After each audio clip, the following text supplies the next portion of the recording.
Hi guys, வணக்கம். நான் உங்க நவீன். ஸோ இன்னைக்கு நவீன் மூவி ரிவ்யூஸ்ல பார்க்க போற மூவி அரண்மனை 4.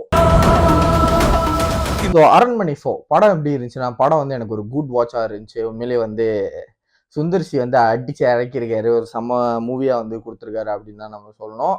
ஸோ வந்து அரண்மனை 4ஓட ஸ்டோரி என்னன்னா, சுந்தர்சியோட தங்கச்சி தான் தமன்னா. ஸோ அவங்க இந்த ஃபேமிலிக்கு வந்து ஒரு ப்ராப்ளம் நடக்குது. அதில் வந்து 2 பேரும் இறந்துடுறாங்க, தமன்னாவும் அவங்க ஹஸ்பண்டும். ஸோ வந்து எதனால என்ன அப்படின்னு சொல்லி தான் இந்த படத்தோட கதை.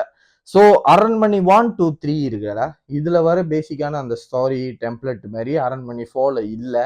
ஸோ அதுதான் இந்த படத்தோட நல்ல விஷயம் அப்படின்னு நான் சொல்றேன். ஸோ ஸ்க்ரீன் பிளே எப்படி இருந்துச்சுன்னா, ஃபர்ஸ்ட் ஹாஃப் ஒரு மாதிரி டீசெண்டா போகும். செகண்ட் ஹாஃப் வந்து அந்த ஃபர்ஸ்ட் ஹாஃப்ல என்னென்ன ட்விஸ்ட் ஏன் வந்து இந்த விஷயங்கள் நடக்குது அப்படின்னு சொல்லி செகண்ட் ஹாஃப்ல கரெக்டா ரிவீல் பண்ணி கொண்டு போய் கிளைமேக்ஸ் சூப்பராகவே முடிச்சிருப்பாங்க.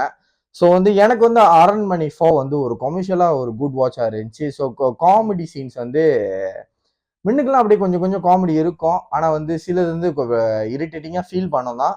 பட் வந்து இது வந்து அவங்க டார்கெட் பண்ணியிருக்கிற ஆடியன்ஸ் வந்து கிட்ஸ் அண்ட் ஃபேமிலி. ஸோ வந்து அவங்களுக்குலாம் இதெல்லாம் காமெடிலாம் செம்ம சிறப்பாக இருக்கும்.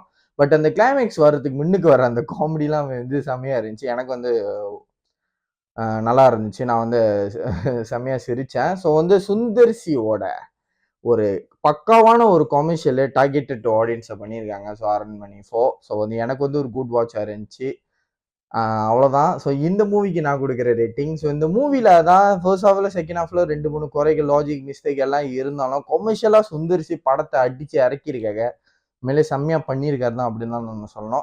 ஸோ அரண்மனை 4 வந்து சில பேர்த்துக்கு கிரிஞ்சாவும் இருக்கலாம், சில பேர்த்துக்கு பிடிக்காவும் இருக்கலாம், சில பேர்த்துக்கு வந்து என்னடா இப்படி இப்படின்னு கிராஃபிக்லாம் அது மாதிரிலாம் பண்றாங்க அப்படின்னு சொல்ல மறந்துட்டேன். விஎஃப்எக்ஸ் வந்து உண்மையிலே செம்மையா இருந்துச்சு அரண்மனை 4ல. உண்மையிலே அந்த ப்ரீவியஸ் மூவியை விட இந்த விஎஃப்எக்ஸ் இந்த படத்துல நல்லாவும் ட்ரை பண்ணியிருக்காங்க.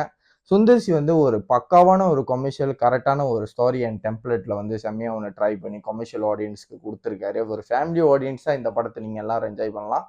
ஸோ கிரிஞ்சி இதெல்லாம் ஃபீல் பண்றவங்க அவாய்ட் பண்ணிடுங்க.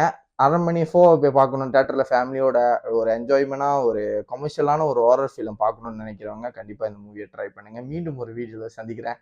மறக்காம வீடியோ லைக் பண்ணுங்க, ஷேர் பண்ணுங்க, அப்புறம் சேனலை சப்ஸ்கிரைப் பண்ண வந்துடாதீங்க. நன்றி, வணக்கம்.